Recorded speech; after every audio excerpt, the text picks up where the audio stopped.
no me quiero extender, no corresponde, me entienda además. Gracias por la presencia, todas las personas que están acá. En función de quienes hemos estado trabajando un poquito detrás de esto, quería agradecer, esto es bastante común en ecología, pero por ahí uno lo subraye que corresponde, que es que varios colegios y varias instituciones han trabajado juntos para organizar esta jornada, y que a veces uno siempre tiene queja para Necochea y es muy bueno. Los colegios trabajan juntos y logran cosas, ¿no? En otras áreas de nuestra sociedad deberíamos aprender de esas pequeñas detalles. Acá hemos trabajado desde el Colegio de Magistrados, la Fiscalía de Cámara, el Colegio de Magistrados, además acompañado por el Instituto de Estudios Judiciales y además el Colegio de Abogados. Así que a todos los que han trabajado desde las distintas instituciones, muchas gracias. Gracias también a Sebastián y a Wendel, que se han venido al sur de la provincia de Buenos Aires, al verdadero sur. No al sur que dicen de Banco, eso no es el sur, es el sur. Hasta acá para compartir lo que saben, lo que conocen, y simplemente una presentación muy sencilla de ambos. Va a comenzar el doctor Sebastián Tamele, que es abogado magíster en Derecho Notarial, Registral Inmobiliario, investigador, profesor universitario, y después va a continuar el doctor Wendel Luzardo, que es magíster en Derecho Penal, que se especializa en Derecho Penal, subsecretario a cargo de la Sala de Defensoría Penal de la Administración General de la Provincia de Buenos Aires. Así que, gracias y todos ustedes. Muchas gracias. Bueno, muy buenas tardes a todos. Un gusto y sincero agradecimiento a la convocatoria de las tres instituciones que organizaron este evento: el Instituto de Estudios Judiciales de la Suprema Corte, el Colegio de Magistrados y Funcionarios de Necochea, el Colegio de Abogados de Necochea. Quiero decir que afortunadamente estamos viendo que cada vez más se produce esta unión de distintos organismos, distintas entidades buscando capacitación conjunta, y si bien no es tan habitual, pero viene sucediendo que estas tres entidades en esta provincia o en otras demarcaciones, en otras jurisdicciones, puedan empezar a generar estos espacios de reflexión en los que se encuentran abogados ejercientes, magistrados, funcionarios, hasta a veces empleados judiciales también. Creo que lo que tiene de puntualmente novedoso esta capacitación, a mí me resultó muy interesante cuando el doctor Loisa me lo comentó, es que estamos no solo los que mencioné, sino de dos pueblos que difícilmente están juntos compartiendo el mismo espacio. Con lo cual que tengamos esta posibilidad incluso de que en la capacitación nos enriquezcamos mucho más que siempre los que vamos a estar participando aquí, porque a mí me toca naturalmente por mi área de especialidad la parte civil de este análisis, y al doctor le toca la parte penal. Vamos seguramente a tratar de aportar y sin dudas aprender recíprocamente de lo que cada uno de nosotros puede aportar en el análisis de esta posesión de la que vamos a hablar hoy. ¿Qué sucede con esto en sede civil? ¿Qué sucede en esto en las distintas áreas del fuero con incumbencia del derecho penal? Agradezco esto, me parece que es muy valioso. Les quiero comentar muy brevemente que, de acuerdo a lo que conversamos, por una cuestión de coordinación, saben que esta capacitación se está impartiendo en modalidad mixta, con lo cual, más allá de todos los que están aquí presentes, que son muchos, que hasta les está costando encontrar espacio para sentarse, les cuento a los que nos siguen virtualmente, tenemos, les cuento a ustedes, muchos que nos siguen virtualmente. Entonces, para poder combinar esto, yo voy a comenzar con una primera parte, luego continuará el doctor Luzardo, luego volveré a tomar yo la palabra. Al final de cada uno de estos tres módulos, por así llamarlo, tres partes de esta exposición, vamos a abrir un pequeño espacio para que ustedes puedan hacer las preguntas. Pero al ser muchos, es una forma simplemente de organizarlo para no perder tampoco el hilo conductor de la exposición.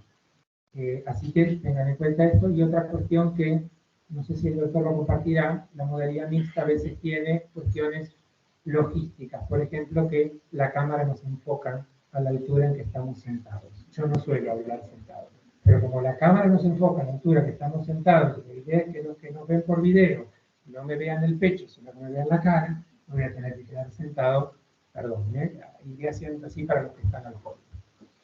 El PowerPoint que voy a utilizar queda a disposición de ustedes, siempre lo dejo a disposición del instituto, así que luego sean los que están físicamente presentes como los virtualmente presentes, el material con el que van a poder contar. Y empezamos entonces con esta posesión que naturalmente todos hemos pasado por el análisis de este instituto, algunos lo hemos hecho descubriendo un área del derecho que nos hacía mucho, que nos gustaba mucho cuando por allí estudiamos en grado de derechos reales, otros no con tanta simpatía, otros ya empezaban a ver en eso la figura del delito de usurpación, entonces empezaban a verlo con otros ojos, desde otra óptica, pero ese instituto, esa teoría de las relaciones de poder, esa teoría de la posesión, que es enorme desde la estructura del derecho civil, aquí, desde la perspectiva civil, yo la organicé y la propongo en 3 ejes analíticos. El primero, del que me voy a ocupar en esta primera parte, es la posesión lesionada. Técnicamente, la posesión que fue atacada y que es necesario defender. Por eso, en función de ello, después el doctor continuará en el uso de la palabra hablando del delito de usurpación. Luego, en la segunda parte, hablaremos de la posesión en vías hacia una consolidación del derecho real. Es la posesión que nosotros pensamos en el juicio de prescripción adquisitiva. Y luego, la posesión desde su mecanismo publicitario frente a la publicidad registrada. ¿A qué me refiero con esto? A los no pocos casos en los que la publicidad posesoria, porque ciertamente el ejercicio de la posesión confiere una publicidad de los estados de hecho, puede incluso, en numerosos supuestos, desplazar a la publicidad registrada. Los típicos casos en los que una posesión apoyada en un boleto de compraventa puede llegar a desplazar en términos de prioridad una situación consolidada e inscrita en el registro de la propiedad. Pero vamos a ir entonces en esta primera parte a este primer eje analítico. Una posesión lesionada, con lesiones que en breve vamos a ver y recordar de qué se trata. Muchos de nosotros, si no todos, pero ya todos les pasa poco, nos formamos en grado en la vigencia del Código de Vélez. Siempre pregunto, o hace unos años pregunto lo mismo, ¿hay alguien aquí que ya en grado estudió el Código Civil y Comercial de la Nación? Porque cada tanto empiezan los primeros insolentes, los millennials jurídicos, pero somos todos prehistóricos. Somos todos prehistóricos, entonces todos nosotros nos formamos en un código anterior y posiblemente sea útil para varios de ustedes ver aquel sistema que era tan complejo porque era Vélez con diversidad de fuentes y en el medio de la 17711 que quedó verdaderamente mucho más simplificado con el Código Civil y Comercial de la Nación. Pero ante todo, la importancia, que va a ser mucha en el ámbito de esta capacitación, de entender que cuando tengo una posesión lesionada, sea con la figura del desapoderamiento, sea con la figura de la turbación, conceptos estos de los que vamos a hablar en breve, tengo una máxima fundamental que todos nosotros sabemos, pero es nuestro punto de partida. Si lo voy a defender, debo hacerlo judicialmente. No puedo utilizar las vías de hecho, porque allí es donde si utilizo las vías de hecho para pretender proteger mi posesión, no solo puedo ser civilmente demandado, sino que esto va a tener seguramente consecuencias penales. Aun cuando el autor de esa lesión que pretende proteger su derecho real, si yo imagino que es el dueño desapoderado, que por sus propios medios intenta recuperar la posesión, aún teniendo la titularidad, la defensa posesoria la va a perder, porque el fundamento de toda la teoría de las defensas de la posesión y la tenencia, o sea, de las defensas de las relaciones de poder, es mantener la paz social, la prohibición de hacer justicia por mano propia, de la justicia privada, con lo cual, incluso como regla, y esto no solo lo teníamos en el código anterior, sino que lo tenemos también en el Código Civil y Comercial de la Nación, como regla, en una acción posesoria no se analiza ni se debate en cuestiones de derecho, no interesa quién tiene derecho a poseer, interesa el hecho de la posesión, el hecho de la tenencia y la necesidad de protegerlo debidamente. Entonces, esta es nuestra máxima. La única muy difícil excepción son los casos que, no quiero dejar de mencionarlo, pero obviamente por su propia naturaleza al principio no se suscitan en el ámbito judicial, son los casos de lo que hoy encontramos en la letra del 2240 del Código Civil y Comercial, la famosa defensa extrajudicial. Esto es los casos en que tengo esa inmediatez, esa proporcionalidad entre la lesión y la defensa que emplea quien quiere retener de alguna manera esa posesión y esa tenencia. Lo que desde hace muchas décadas, cuando explicamos reales, lo hemos rebautizado en términos no muy exactos como una suerte de legítima defensa del derecho civil, porque parece tener elementos muy similares a los de esa figura tan propia del derecho penal. Entonces, ante todo vamos a aclarar qué es esta terminología que emplea el Código Civil y Comercial de la Nación de relaciones de poder, que no es exactamente la misma que históricamente se elaboró a partir de la teoría de uno de los grandes juristas del derecho civil que ha tenido uno de los tres grandes maestros en materia de derechos reales, que ha sido el doctor Alberto Molinario, creador de la famosa teoría de las relaciones reales. Relación real es todo vínculo jurídico o fáctico que una persona puede tener con una cosa. Por supuesto, entre nosotros, por el ámbito en que se propone esta actividad, siempre vamos a pensar en una cosa inmueble.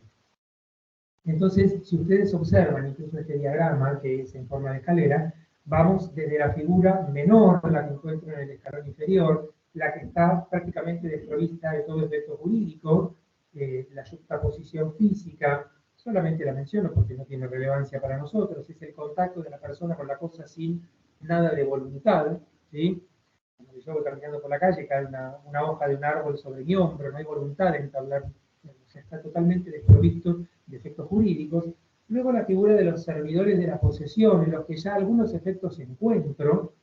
Recordemos que los servidores de la posesión son aquellos que están vinculados, vamos pensando en el inmueble, con la cosa inmueble o por un vínculo de dependencia, por un vínculo de hospedaje, de servicio o de hospitalidad. Entonces pienso, por ejemplo, que yo en este momento sostengo este micrófono en mano y soy un servidor de la posesión, porque esto es consecuencia de que me han contratado para dictar aquí una capacitación. No tengo ni la posesión ni la tenencia de este objeto que tengo en mis manos. Y me encuentro en este momento ocupando en un sentido amplio este inmueble como servidor de la posesión, por ninguna otra naturaleza.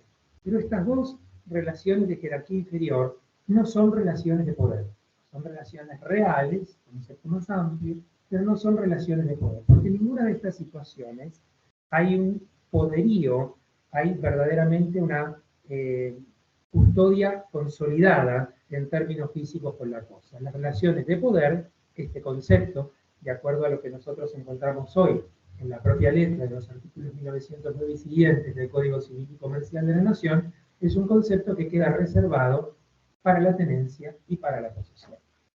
Nosotros, en principio, vamos a circunscribirnos a estas dos últimas figuras, porque son aquellas de las cuales se ocupa, al menos en regla general, toda la teoría de la defensa de la posesión. Entonces, de posesión y tenencia, para recordarlo en términos completos y breves a la vez. No vamos a entrar en cuestiones históricas que son importantísimas, por cierto, tienen que ver con las fuentes de nuestro código anterior, pero no vienen al caso en el ámbito de esta capacitación. Recordemos muy brevemente que tanto la posesión como la tenencia son hechos jurídicos que pueden o no ser la consecuencia de un derecho. Pero empecemos por interpretar que cuando hablo de posesión y hablo de tenencia, ninguno de esos dos conceptos tiene naturaleza de ser un derecho.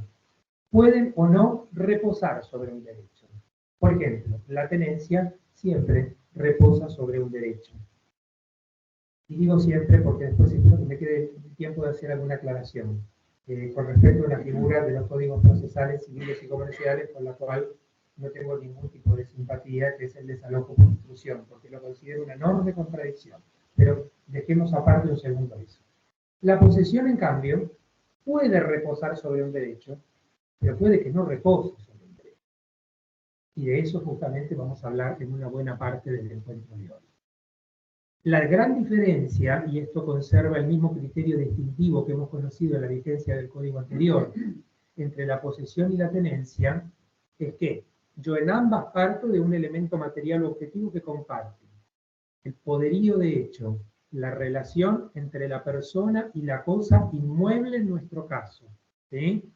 Entonces, tengo un vínculo de hecho, una relación de poder. La persona tiene la cosa bajo su poder o está en la posibilidad física de entablar ese contacto físico en cualquier momento. Eso es un elemento, el famoso corpus, y más allá del lenguaje claro y en el siglo XXI, tampoco está prohibido hablar en latín, porque ahora algunos se ofenden, pero nos hemos formado mucho con estos vocablos, el famoso corpus, que lo comparten, el elemento objetivo.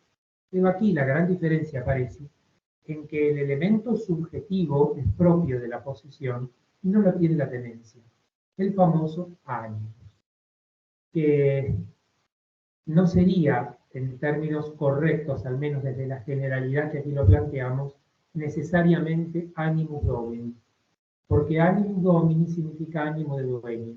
Y la posesión no solamente se puede ejercer con ánimo de dueño. Puedo poseer el inmueble del que tengo usufructo, pero con ánimo de usufructuario. Puedo poseer el inmueble del que tengo derecho real de habitación, como con ánimo de habitador. Sería el ánimo de tener la cosa para sí, aquello que es el ánimo de Silvia Belli. Pero como era tan largo, quedó animus domini hace muchos años. Pero ojo con eso, porque no siempre el ánimo es de dueño. ¿Qué significa esto? Que cuando yo, además de tener el inmueble, de tener ese poder de hecho, no reconozco en otro un señorío superior, no reconozco otra relación fáctica con la cosa que sea superior a la mía, repose o no esto sobre un derecho, soy poseedor. ¿De acuerdo? Y esto es fundamental porque si bien en términos de defensa de las relaciones de poder, esto en principio no plantea distinciones tan importantes, nos sirve considerar esto para lo que en el caso, en la segunda parte de esta capacitación, vamos a referirnos cuando hablemos, por ejemplo, de prescripción adquisitiva. Pero fíjense ustedes que cuando ven la clasificación de la posesión, esto es amplísimo. Puedo ir desde la mejor situación, que es aquella que ven ustedes en la parte superior de este cuadro, que es la posesión legítima, entendiendo por tal aquella que sí reposa sobre un derecho, real o personal. Ojo, que la posesión puede reposar sobre un derecho personal, típico caso del boleto de compraventa. Pero es legítima, ¿por qué? Porque hay una causa jurídica que justifica que yo entable esta relación posesoria.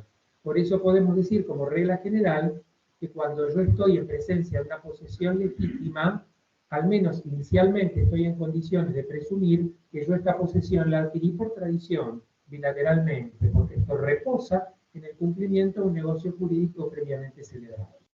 Cuando yo voy a la otra categoría, aquella posesión que no es ejercicio de un derecho real o personal constituido con arreglo a las disposiciones de la ley, caigo en la posesión ilegítima. A su vez luego se subdivide. La posesión ilegítima puede ser la que no tiene ningún título, la que tiene un título con algún defecto, por ejemplo, el contrato es nulo, ¿sí? Entonces allí, la ilegitimidad de la posesión, que recordemos que en derecho civil esa ilegitimidad no necesariamente va unida al ámbito de la ilicitud, ¿sí?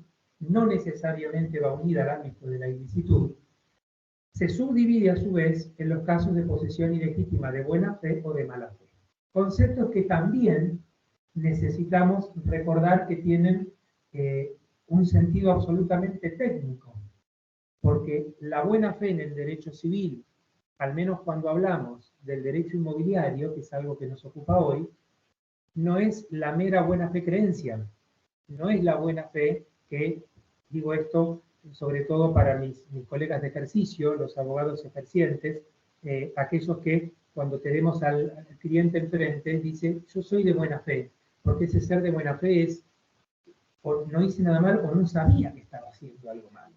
Esa buena fe que es la buena fe doméstica, la buena fe creencia, el yo creía que, no es la que nos importa aquí. La buena fe que se exige para merecer esta calificación que estamos viendo en la pantalla es la ignorancia o error de hechos usables. O sea, yo tengo que estar en una situación en la que no conocí ni pude haber conocido, empleando toda la diligencia debida, que yo no tenía realmente un derecho jurídicamente adquirido a poder entablar el contacto posesorio con el inmueble. Entonces ya vamos viendo que no es tan fácil, porque la cuestión de la buena fe diligencia en el tráfico negocial inmobiliario es una cuestión mucho más compleja de lo que parece. Y viene ligada a otros temas, sobre todo en materia de inmuebles, el estudio de títulos, que no quiero ampliarme tanto para no sacrificar el tiempo de que disponemos. Siempre que yo no llegue a este concepto tan exigente, caigo en la mala fe. O sea, la mala fe no es solamente yo sabía que estaba haciendo las cosas mal y las hice mal, no. Es, si se quiere, una categoría exclusiva, en la que caigo por exclusión siempre que no llegué al concepto jurídico y técnico de la buena fe. Y después sí, ya en el ámbito de algo que seguramente mucho les va a hablar el doctor cuando se ocupe del delito de usurpación, la gran diferencia entre una posesión ilegítima de mala fe simple, en la que no hubo ningún vicio en la adquisición de la posesión en materia de inmuebles en nuestro caso, o la viciosa, que es la peor de las categorías. Porque pienso que o al momento de la adquisición de la posesión hubo violencia, o hubo clandestinidad, o hubo abuso de confianza, que son los tres vicios de la posesión de cosas inmuebles. Entonces, cuando uno ve todo este cuadro de situación, podemos ir desde la posesión que ejerce el titular de dominio de un inmueble, que es la que colocamos, la que imaginamos arriba de todo, la jerárquicamente superior, hasta la de aquel que, con violencia en las personas o en las cosas, introdujo en un inmueble, que es el ocupa, el intruso que está empezando a poseer sin derecho. ¿Tienen la misma categoría jurídica en cuanto a la relación de poder? Sí, los dos son poseedores. Ahora, ¿es del mismo tipo de posesión? Claramente no. Por eso después aparecen distintas consecuencias y distintos efectos en una u otra. Yo no quiero entrar en un análisis demasiado detallado de los modos adquisitivos y extintivos de las relaciones de poder, pero quiero sí decir que por el enfoque que nosotros damos aquí, que es el estudio de la ocupación de tierras, la usurpación, desde el punto de vista del derecho penal, nosotros nos vamos a concentrar aquí en modos adquisitivos de la posesión unilaterales, porque hay un apoderamiento, ¿sí? Y en su versión, digamos, visto desde el otro lado, un desapoderamiento que sufre quien anteriormente ejercía la posesión, sea por el apoderamiento propiamente dicho como modo adquisitivo de la posesión, o sea por intervención unilateral de título en los casos de abuso de confianza. Y recíprocamente, por eso están las flechas indicadas dentro de este elenco de modos adquisitivos y modos extintivos en aquellos en los cuales hoy nos tenemos que concentrar, la pérdida de la posesión o la pérdida de la tenencia cuando otro me desapoderó. Ahí nos vamos a enfocar nosotros. Quiero aclarar muy brevemente que la intervención unilateral de título es algo que se habla mucho, se escribe mucho, pero lamentablemente muchas veces en esto hay mucha confusión. Es, como estamos, insisto, analizando el instituto de hecho, es una conducta que sí es exorbitante respecto de lo que el derecho me reconoce. Cuando yo pienso en cómo se intervierte un título, vamos al caso más común. Un tenedor, ejemplo, un locatario, comienza en una relación de poder con el inmueble que es de tipo tenencia. ¿Puede unilateralmente convertirse en poseedor? Sí, no solo por su voluntad, porque recordemos siempre que hay un principio fundamental, que es el principio de inmutabilidad de la causa. Quien empieza siendo tenedor, continúa siendo tenedor. Quien empieza siendo poseedor, continúa siendo poseedor. Entonces, ¿qué necesita además? ¿Qué más precisa este tenedor para poder, qué más le tiene que sumar a su voluntad para poder transformarse en poseedor? Efectivamente, realizar actos materiales en la cosa y que esos actos materiales tengan por fin excluir de la posesión al poseedor. Dicho esto, suena muy lógico. Ahora, cuando en la práctica decimos, entonces un inquilino, ¿cómo intervierte su título? Bueno, mucho nos ha ayudado la doctrina y la jurisprudencia. Está bastante instalada la idea de que, por ejemplo, el solo hecho de que el locatario permanezca en el inmueble una vez vencido en el contrato de locación no es intervención, la sola presencia. Habrá mora en la obligación de restituir el inmueble, estamos de acuerdo, pero esa sola situación no implica intervención, no se ha convertido por eso en poseedor. En general, yo siempre sugiero tener esta idea porque creo que es bastante, representa bastante la idea de la intervención. Quien intervierte un título, miren que aquí la palabra título se utiliza en término amplio, no título como escritura pública, no como instrumento. Quien intervierte un título hace lo que su título le prohíbe. Esto no es asesoramiento, hace lo que su título le prohíbe. O sea, ¿cómo me doy cuenta si el locatario intervirtió? Si lo que hizo, el contrato se lo permitía, no intervirtió. Si se está comportando dentro de los límites del contrato que le atribuyó una tenencia, sigue siendo tenedor. Ahora, si el contrato y la ley, como suele suceder, le dice que no puede construir sin permiso escrito del locador y no teniendo permiso escrito amplió la construcción, ahí estamos en un clásico supuesto de interversión. Aún cuando el contrato esté vigente, porque ya no está en ejercicio de una relación de poder a título de tenencia. Como intervirtió el título, está desconociendo el contrato. Ya no es su ocupación en términos amplios una consecuencia del contrato celebrado. ¿Se entiende? Entonces es una cuestión que como pauta de interpretación siempre frente al caso tenemos que preguntar. Si actuó dentro de lo que el contrato permite, no está lesionado. Tiene que ir en contra de las limitaciones de la ley o del contrato para poder identificar en el caso una conducta que implique intervención. Entonces, cuando por violencia, cuando por clandestinidad, cuando con abuso de confianza, o fuera de los casos en que hubiera vicio, se produce una lesión a la relación de poder, es necesario defenderla. Yo me voy a ocupar de hacer un breve análisis dentro del tiempo que tenemos pautado y que siempre lo voy controlando, de hacerlo desde el punto de vista civil. Las lesiones a la relación de poder son estas dos que están viendo en la pantalla, la turbación y el desapoderamiento. Y permítanme respetuosamente recordar algo que lamentablemente muchas veces hemos escrito en distintos textos jurídicos sin una total precisión, sobre todo porque hay algunos grises en la interpretación, no en la ley, entre la turbación y desapoderamiento, porque hay casos que nadie duda que son turbación, hay casos que nadie duda que son desapoderamiento, pero hay algunos casos que se suelen confundir y no hay ninguna razón para confundirlos. La turbación no es otra cosa que molestar al otro en el ejercicio de la posesión, digámoslo en términos bien domésticos, que no por eso dejan de ser jurídicos. El autor de la turbación en ningún momento está desplazando del ejercicio de la posesión al poseedor. ¿De acuerdo? Con lo cual, el poseedor sigue poseyendo toda la cosa. Y quiero ser muy claro en esto. Y frente al ejemplo, vamos con un caso concreto. El poseedor es el doctor y yo soy el autor de este acto de turbación. Siempre para tener una somera idea, traten de identificar la turbación ejemplificando que yo actúo como si tuviera constituido una servidumbre sin tenerla. Yo sé que traje un instituto que parece medieval, tiene un nombre que no lo acompaña en nada, la servidumbre. Pero vamos a un ejemplo. Nuestros inmuebles son linderos, nosotros somos vecinos, él tiene el inmueble justo en la esquina, en esa esquina atraviesa una avenida, yo en este inmueble instalé mi estudio jurídico, yo sé que por esta avenida pasan muchos autos, entonces yo en el frente, tomando una partecita del frente del inmueble del doctor, coloco un cartel enorme que dice estudio jurídico. En ningún momento le estoy privando de la posesión ahí. Él sigue poseyendo todo el inmueble. Lo estoy molestando. Estoy actuando como si hubiéramos contratado una servidumbre que a mí me permitiera esta utilización parcial del inmueble con fines publicitarios cuando en ningún momento la contratamos. Esto es un típico caso, solo un mínimo ejemplo, de lo que sería un acto de turbación. El desapoderamiento, en cambio, lo encuentro siempre que la posesión ha sido lesionada con la privación total o parcial de la posesión del inmueble. ¿Sí? La exclusión absoluta de la que me habla el 2238, como ven aquí en la pantalla, puede ser total o parcial.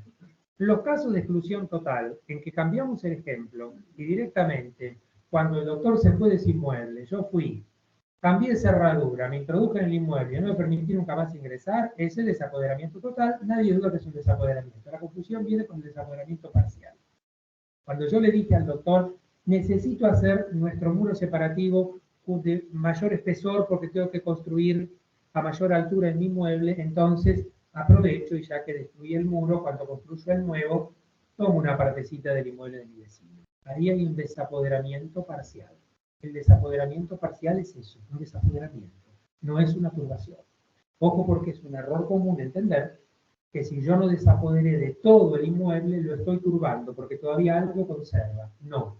El desapoderamiento, sea total, sea parcial, lo ubicamos como tal y lo ubicamos dentro de esa categoría. En cualquiera de estos dos casos, yo tengo alguna acción que me protege frente a estas lesiones. Pero cualquiera de las dos tiene que cumplir estos requisitos que estamos viendo en pantalla. para poder ser considerada una lesión a una relación de poder? Primero tiene que ser material.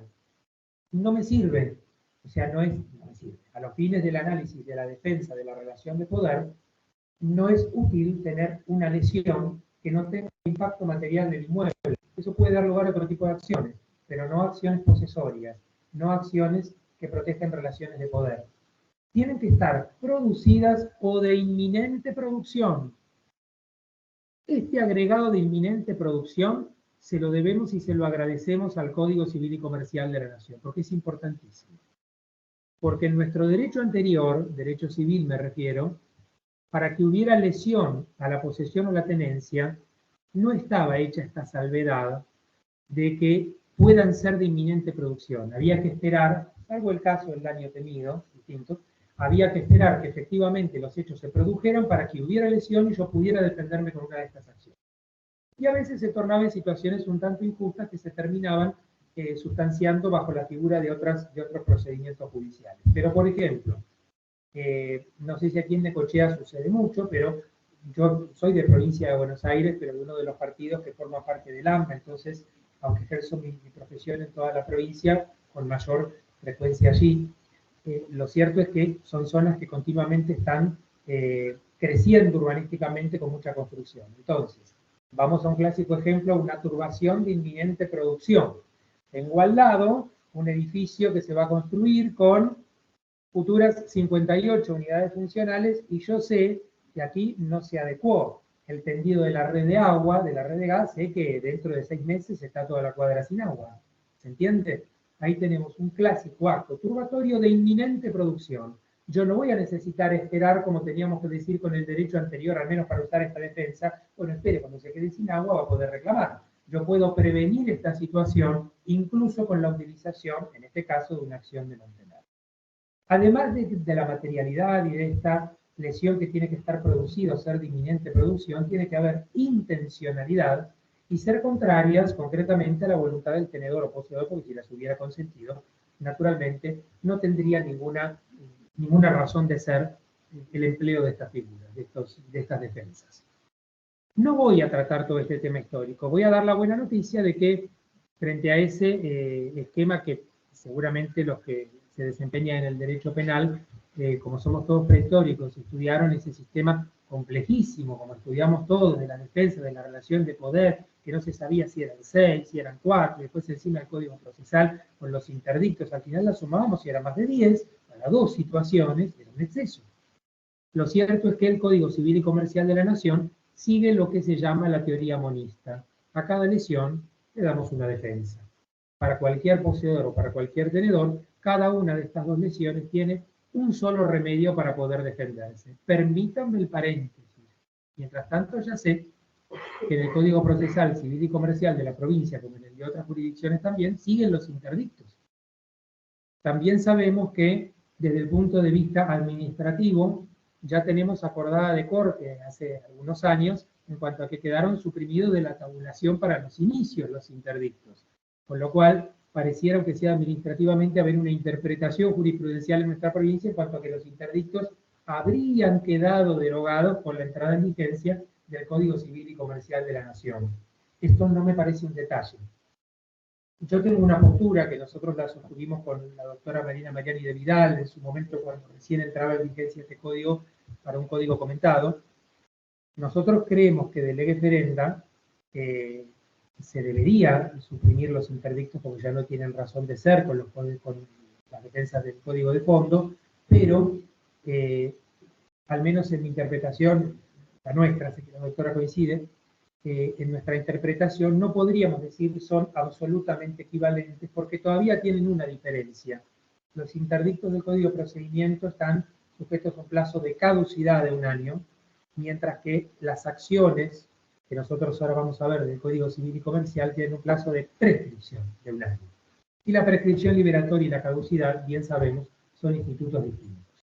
Es la única diferencia que podemos encontrar en términos pragmáticos. Pero sí, insisto, de lege ferenda, soy partidario de la idea de que, siendo que se está trabajando, como sé que se está trabajando, en el dictado de un Código Procesal Civil y Comercial para nuestra provincia ya adecuado al Código Civil y Comercial de la Nación, realmente uno espera que los interdictos ya no estén porque no tienen sentido.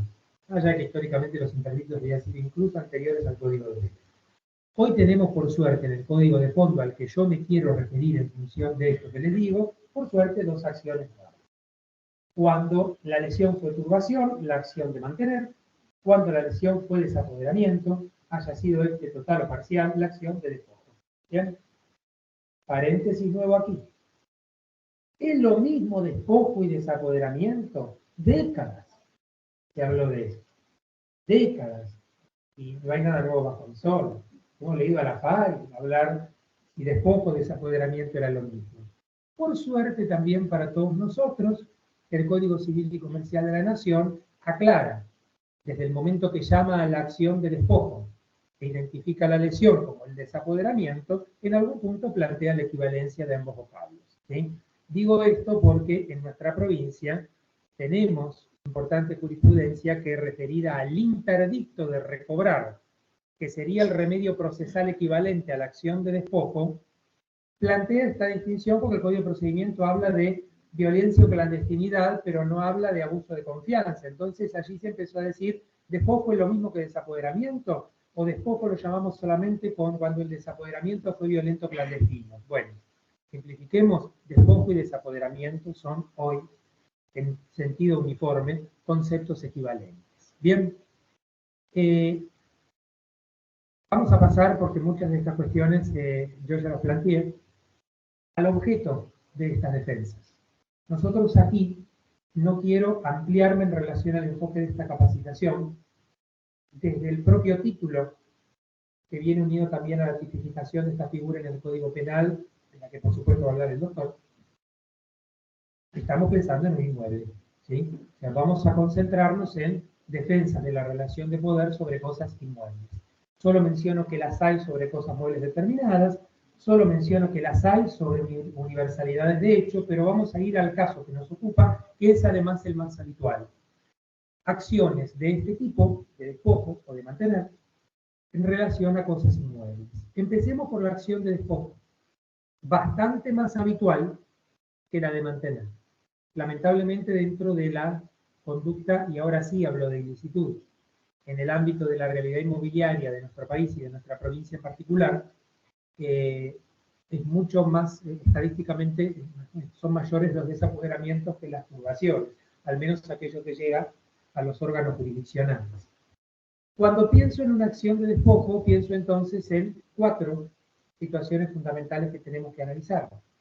¿Quiénes son los que están activamente legitimados para iniciar esta acción? ¿Contra quiénes la van a iniciar? ¿Qué prueba debo rendir? ¿Y qué finalidad persigo con esto? Para tratar de ser puntuales en esto y poder permitir que el tiempo nos alcance para el desarrollo de este tema. Legitimación activa en esto, de la mano justamente del reconocimiento de un solo juego de acciones. La legitimación activa es amplia. Todo poseedor, todo tenedor. Entonces, poseedor de cualquiera de todas esas categorías que vimos al clasificar. Tenedor de cualquier especie también. Cualquier poseedor, cualquier tenedor, cuando sufre un desapoderamiento total o parcial, puede defenderse articulando una acción de despojo. Ahora vamos a ver después las cuestiones de la prueba. Pero aquí desaparecieron aquellas distinciones del código anterior que distinguían, por ejemplo, la posesión anual de la que tenía menos tiempo, la viciosa de la que no lo era. Aquí no me interesa la categorización de estas relaciones de poder. ¿Contra quién inicio aquí?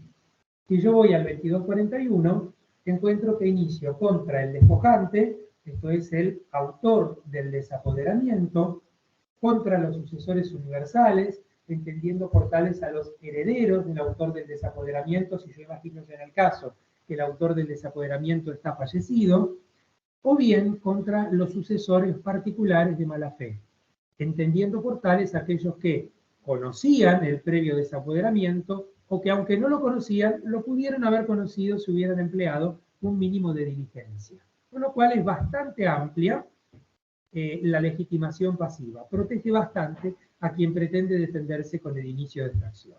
Pero ojo que en la práctica se plantea no solamente esta particularidad que ya mencioné, que incluso contra el propio dueño del bien, si es que ha tomado la posesión por las propias vías de hecho no puedo defender, sino que cuando empleamos y utilizamos esta acción, no debemos olvidarnos de la misma forma que la hacemos con un desalojo, por ejemplo, o que lo hacemos con una acción reivindicatoria en otro ámbito distinto al que analizamos aquí, no tenemos que olvidarnos de que, además de decir Juan Pérez o todos los que nosotros identifiquemos, tenemos que ir contra el famoso demandado genérico, porque después nos encontramos que como la finalidad última que persigo es que se condene a la restitución del inmueble, como sabemos que el famoso principio, nuestra regla fundamental, en procesal, en constitucional, la cosa juzgada, tiene sus límites subjetivos a todos aquellos que participaron en el proceso, si yo voy contra Juan Pérez y Pedro González,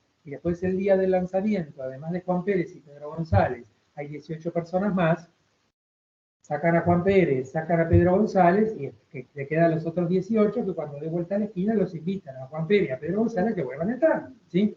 Entonces, para evitar la inutilidad de todo un proceso judicial que implicaría una solución pragmática totalmente estéril, es que se utiliza la figura ficticia del demandado genérico, el famoso contra todo otro ocupante que se encuentre en el inmueble por cualquier causa o título. Ese todo otro ocupante es fundamental en cualquiera de las acciones de restitución. Yo aquí lo planteo para la acción de despojo, que es la que explico, pero lo mismo para la reivindicatoria, el código actual, antes no era así, lo mismo para el desalojo. Quiero aclarar aquí, porque lo dije anteriormente y porque no quiero dejarlo pasar, que entiendo que aquí hay muchos civilistas también. Lamentablemente muchas veces, como se conoce poco la figura de las defensas de las relaciones de poder, lo más familiar que resulta al abogado es, esto es un desalojo. Porque además es el concepto que los que no estudian la ciencia jurídica como todos nosotros más conocen. A cualquier persona que no estudia derecho le habla de un desalojo sabe qué es, pero le decimos acción de despojo, acción reivindicatoria, nos mira y no entienden absolutamente nada. Y hay muchos desalojos, a veces mal iniciados, que debieron haber sido acciones de despojo. Y no quiero dejar esto sin mencionar. Yo les dije hace un rato, y esto como lo tengo dicho, lo tengo escrito, yo sé que siguen existiendo y por mí que existan, pero yo lo sigo diciendo, el desalojo por intrusión es una creación procesalista de todos los códigos de procedimiento, pero es una creación procesalista que va en contra del código de fondo, del actual y del anterior. Porque un intruso, si pensamos en lo que es un intruso, es un poseedor. El intruso no reconoce en otro un señorío superior, aunque sepa que ocupa sin título, es un poseedor. Y el desalojo es una acción que solamente me sirve cuando del otro lado tengo un tenedor. El desalojo es insuficiente cuando del otro lado tengo un poseedor. Es como que, si volviéramos a la escalera, yo me quedé parado en un escalón más bajo cuando resulta que el demandado está parado en un escalón más alto.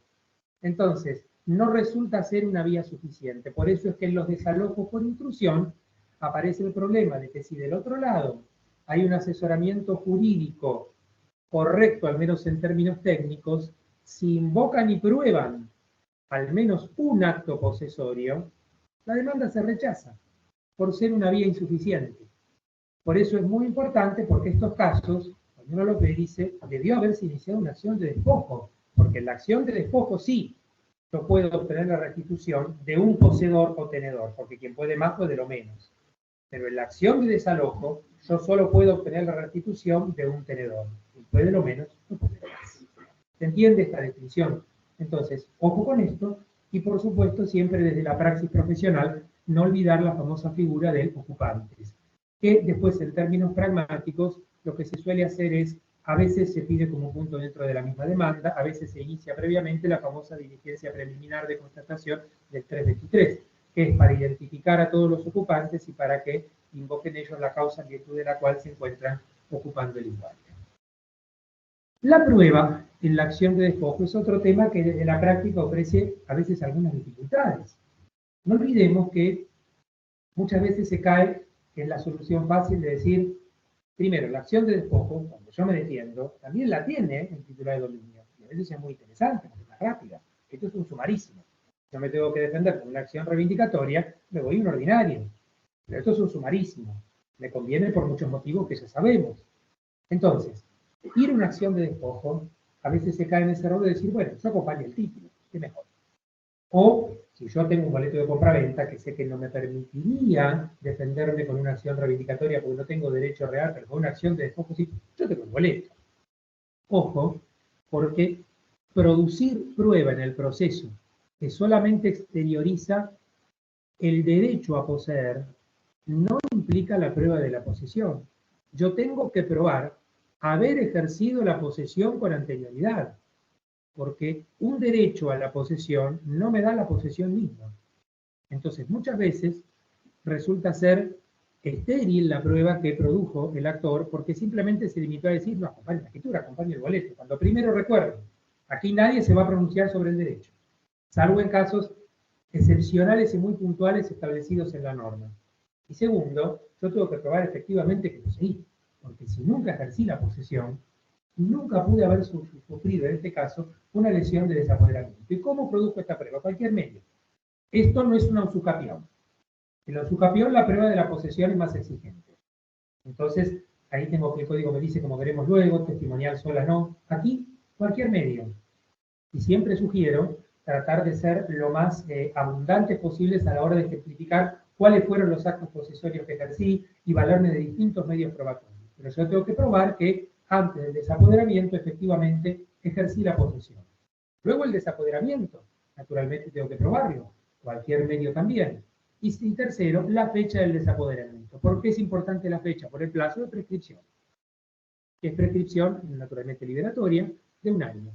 Si pasó más de 1 año y en ese interregno no hubo ni interrupción ni suspensión de la prescripción liberatoria, ya no puedo utilizar la acción de despojo. ¿Sí? Ya me quedará solo la reivindicatoria si soy titular de derecho real o ninguna de estas acciones al menos, si simplemente tengo un derecho personal. Esto es muy importante porque son cuestiones que muchas veces escapan desde la aplicación práctica de esta defensa. ¿Qué persigo con esto? Que se ordene la restitución de la posesión del inmueble y que se materialice concretamente a través de esa famosa diligencia que todos nosotros conocemos, que es el lanzamiento. El lanzamiento, desde el punto de vista práctico, entiendo que muchos de los que están aquí presentes han presenciado en más o menos ocasiones lanzamientos. Son posiblemente, sin duda, algunas de las situaciones más desagradables que al menos a los civilistas, a los penalistas, las situaciones más desagradables todavía, pero al menos de las situaciones más violentas o más desagradables que nos toca presenciar en el ejercicio de la profesión. Y los lanzamientos tienen también una inquietud muy grande. ¿Cuánto tiempo va a pasar? ¿Hasta dónde se puede llegar a dilatar, concretar un lanzamiento? Porque bien sabemos que, y lo sabemos mucho, a través de distintas herramientas, a veces tiene la suspensión del lanzamiento, en algún momento lo era por tiempo indeterminado, después, o sea, se empezó a trabajar mucho desde el punto de vista de la gestión judicial en distintas jurisdicciones, en poder limitar ese tiempo para equilibrar de alguna manera intereses constitucionales en juego. Y una de las cuestiones que siempre inquietó desde el punto de vista de la materialización, de la concreción del lanzamiento, es la situación en la que tengo personas vulnerables que son los demandados de este proceso, sean los demandados identificados o los que están globalmente incluidos bajo la figura genérica de ocupantes que mencionamos anteriormente. Entonces, desde lo doméstico, bien conocemos que no te metan allí un nene. ¿Sí?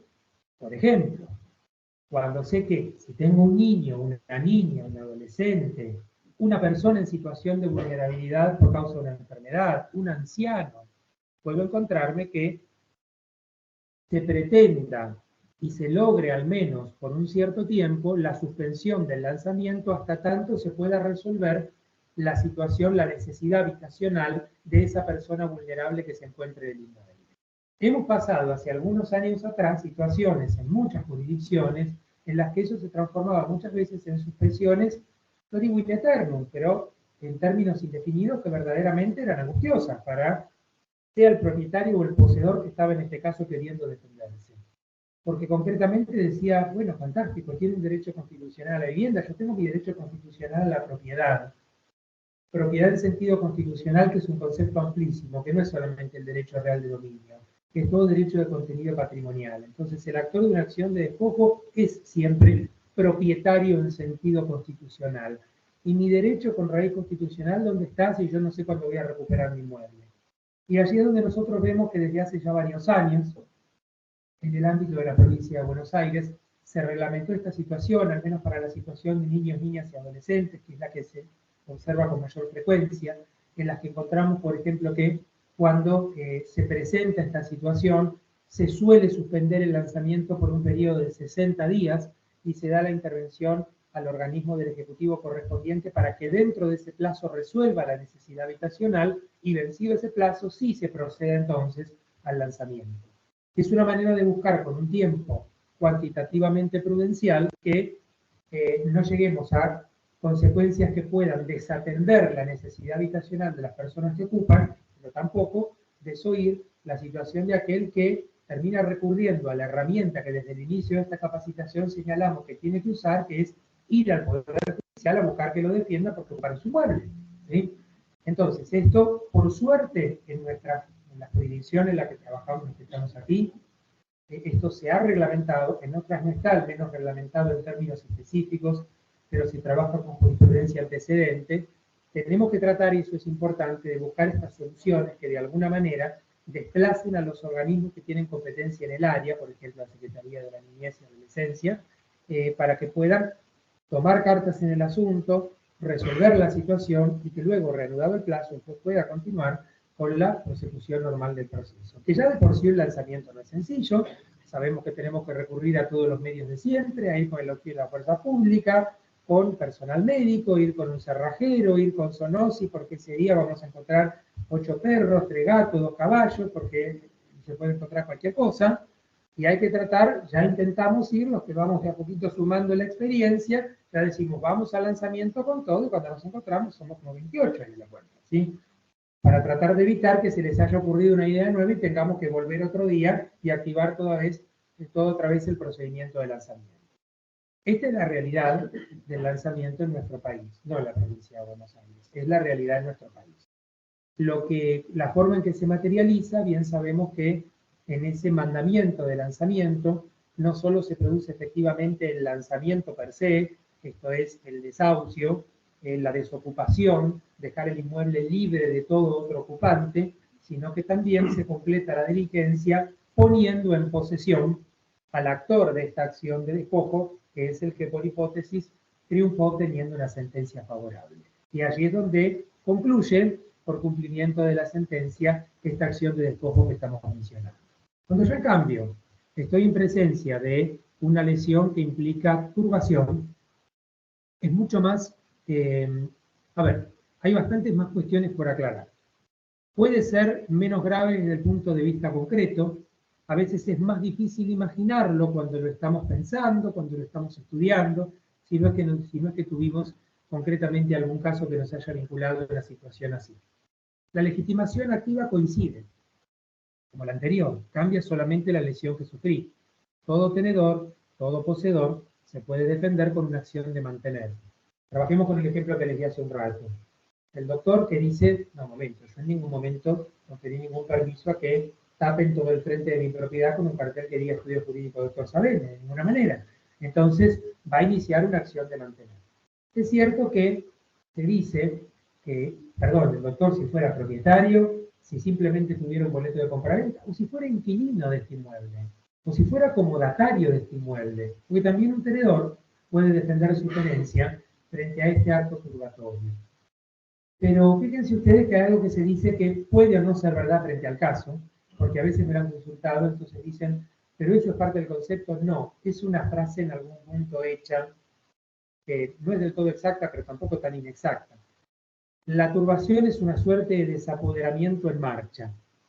Hay algo de cierto en esto. Se dice que si uno busca analizar la conducta de quien quiere terminar desapoderando a otro de un inmueble, empieza a veces probando con una turbación y si yo no lo detengo, mañana es un desapoderamiento parcial y pasado es el desapoderamiento total. Pero eso no quiere decir que yo tenga que identificar un desapoderamiento en marcha para que exista turbación, porque a veces no es el caso. Turbación es toda molestia y no hay forma de tipificarlo, ¿sí? O sea, todo ejemplo que podamos dar no es más que eso, un ejemplo. ¿A quién voy? Autor de la turbación, cómplices o encubridores. Pero fíjense que aquí, y es correcto, no se habla de sucesores. No existe el sucesor del autor de la turbación, como sí existe el sucesor del autor del desapoderamiento. Esto es muy sencillo. Si yo desapoderé al doctor, como consecuencia de ese desapoderamiento, ahora la posesión la ejerzo yo. Si me muero, la continúan los herederos. Realmente aquí puede haber un sucesor del autor del desapoderamiento, porque el autor del desapoderamiento se consolidó como poseedor de la peor especie, ilegítima de mala fe viciosa, pero poseedor al fin. Ahora, el autor de la turbación no posee, porque en ningún momento el doctor perdió la posesión. Entonces no existe la figura del sucesor de la turbación. Si ese otro tercero también está turbando, es autor de sus propios actos de turbación, no es un sucesor. Por eso en la acción de mantener solo hablamos de autores, cómplices y encubridores. ¿Bien? Y no necesitamos aquí, que al menos en principio, la figura esa de el todo otro ocupante. Más allá de que podamos, frente al caso, utilizar también, ¿por qué no?, el demandado genérico si por las circunstancias puede ser útil. Ya les ejemplifiqué esto con los casos de la inminente realización de una obra. No quiero ir bien con los tiempos porque tenemos mucho que hablar los dos. Con respecto a la prueba, fíjense que es similar a lo que hemos visto anteriormente. Tengo que probar el ejercicio actual de la posesión, porque por hipótesis no la perdí, el ejercicio actual, el o los actos de turbación y la fecha de la turbación por el famoso tiempo de un año. Ahora ojo con la fecha de la turbación, porque en rigor de verdad, si lo vamos a pensar, aunque no me gusta bien esto por el carácter ejemplificativo de los casos que mencionamos, establecer reglas duras, si nos ponemos a pensar, la turbación, para que me genere a mí el derecho de llegar a la instancia judicial, no debe haber cesado. Porque ¿qué percibo yo con una acción de mantener?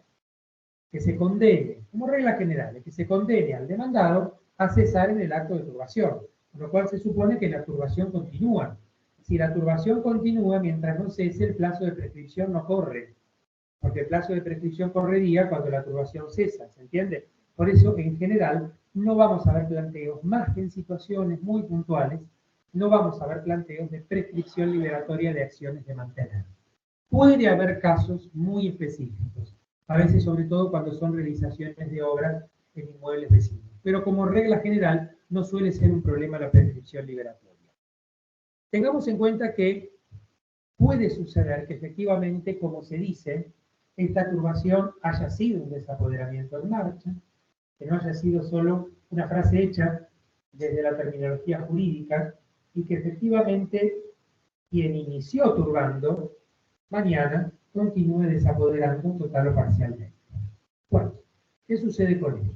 Tenemos una norma que en nuestro Código Civil y Comercial de la Nación, me refiero al 2244, que está tomada de los códigos procesales porque, por ejemplo, en nuestra provincia ya la conocíamos por la regulación procesal del interdicto de recobrar, que nos dice específicamente que cuando yo inicié una acción de mantener, porque por el momento solamente me estaban turbando la posesión, y en el curso del proceso la turbación se transforma en desapoderamiento, puedo modificar la demanda, cualquiera sea la instancia del proceso en la que me encuentre, anterior a la sentencia naturalmente, ¿sí? Pero cualquiera sea la instancia del proceso en la que me encuentre, tratando de no retrotraer el mismo en la medida de lo posible. A ver, ojo con esto. Si yo voy a las reglas procesales, yo la modificación de la demanda en principio la puedo hacer hasta la traba de la litis. Esto me permitiría hacerlo en instancias procesales más avanzadas con fundamento en el 2244. ¿Por qué? Porque concretamente estoy denunciando un hecho nuevo. Hay un hecho que implica que una lesión que empezó siendo turbación se termina convirtiendo en desapoderamiento. Si yo no tuviera esta norma, ¿qué debería hacer? Desistir de este proceso e iniciar una acción de despojo, para evitar que se haya puesto en marcha toda la maquinaria jurisdiccional y que esto se transforme incluso en una herramienta que utilice el demandado para dilatar la aplicación de la justicia al caso concreto. entonces tenemos una norma como esta. No quiere decir que no se va a tomar ninguna medida a los fines de garantizar el debido proceso, el respeto al derecho de defensa del juicio, por supuesto, se correrán los traslados pertinentes, pero en todo lo que sea posible no retrotraer, no se va a retrotraer el proceso. No se puede dar una solución única para todos los casos en que esto se presente. Será el juez el que, de acuerdo a sus criterios, usará crítica frente a este proceso y frente a su estado, tenga que aclarar, esto no sé si será, creo que de ahí del proyector, porque acá la imagen continúa, tenga que aclarar concretamente, o tenga que decidir, mejor dicho, concretamente, qué medidas va a tomar para aplicar el 2244 frente al caso concreto.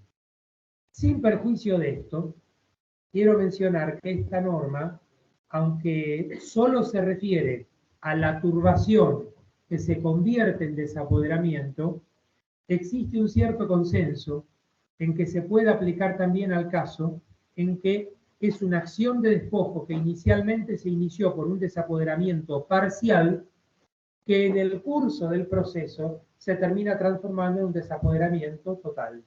¿Sí? Vamos a un ejemplo. Inicialmente me habían desapoderado solamente de una de las plantas del inmueble o un sector del inmueble, y en el medio de la acción de despojo me encuentro que al final un día quise entrar y me habían cambiado la cerradura y yo ya estoy totalmente desapoderado. Por analogía, se entiende que cabe aplicar la misma solución del 2244. En definitiva, ¿cuál es el sentido de esta solución? Cuando la lesión se agravó durante el curso del proceso, no tenemos que iniciar una nueva. Retrotraeremos lo mínimo indispensable para evitar entonces que se mal utilice este hecho nuevo y este agravamiento de la lesión en perjuicio de la persona que fue concretamente perjudicada con esto. ¿Sí?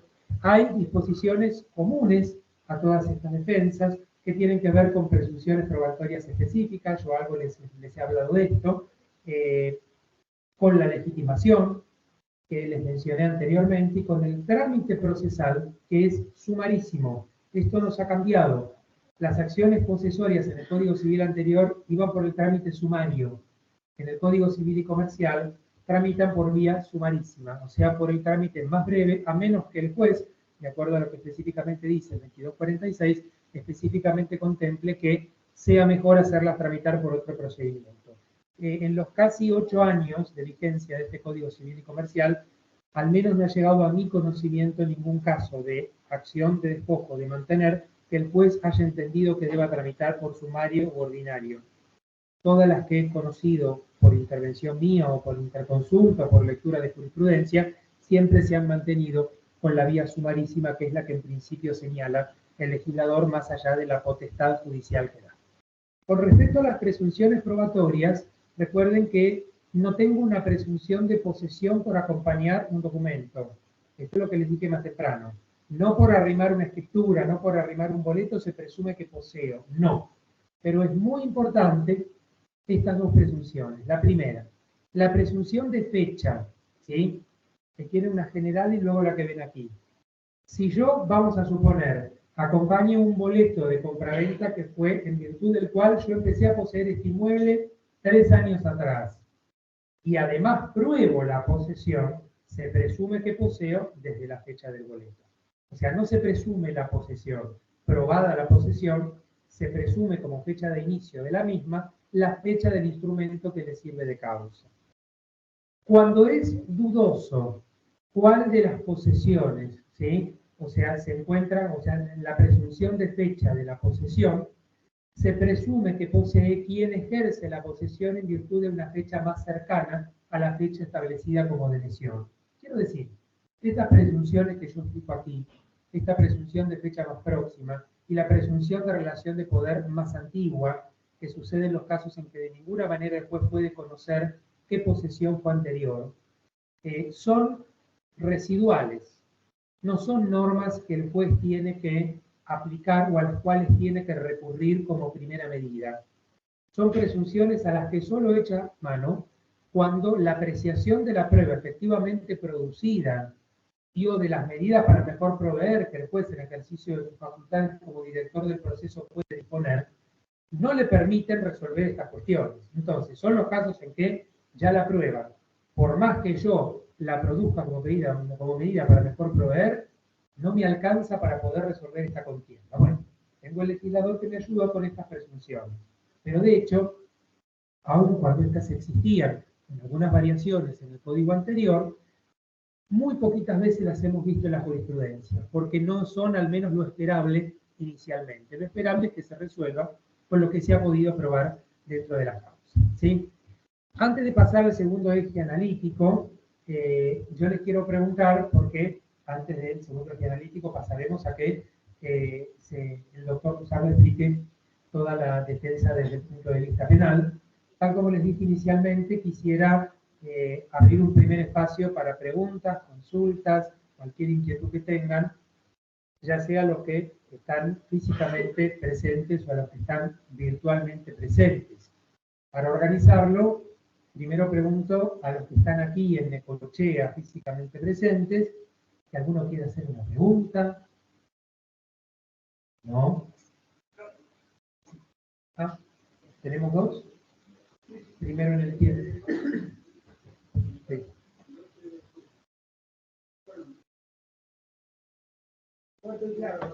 Sí, yo igual voy a repetir la pregunta para que después lo puedan escuchar los que nos siguen virtualmente. Sí. No hay problema. Bueno, tengo unas cuantas preguntas. Sí, ¿no? Cómo no. Vamos de a una. Primeras son dos preguntas que van relacionadas. Sí, le paso el micrófono si pueden escuchar la pregunta a los asistentes virtuales. Bien, una de las preguntas que quería hacer era ¿cuál es la importancia práctica de la diferencia entre ilicitud e ilegitimidad que recoge el nuevo Código Civil? Yo no hago civil, hago penal, trabajo en la Fiscalía y me encontré con esa sorpresa cuando fui a leer el código hace unos añitos atrás, bastante después que lo promulgaron, y me encuentro con que en estos temas se habla de ilegitimidad y no de ilicitud. Y esto puede tener una implicancia en el fuero que yo trabajo, en lo atinente, por ejemplo, a la defensa privada. Por eso te quería pedir una mayor precisión entre la diferencia de ilegitimidad e ilicitud. Bien, como les dije, es un concepto exclusivo, y esto es del código actual y del anterior. Es ilegítima toda aquella que no alcanza a ser legítima, y hoy es legítima aquella que es ejercicio de un derecho real o personal constituido de acuerdo a la ley. Entonces, vamos a un ejemplo. Yo descubro, con un estudio de títulos que hago, que mi título tenía un defecto y que el acto era nulo.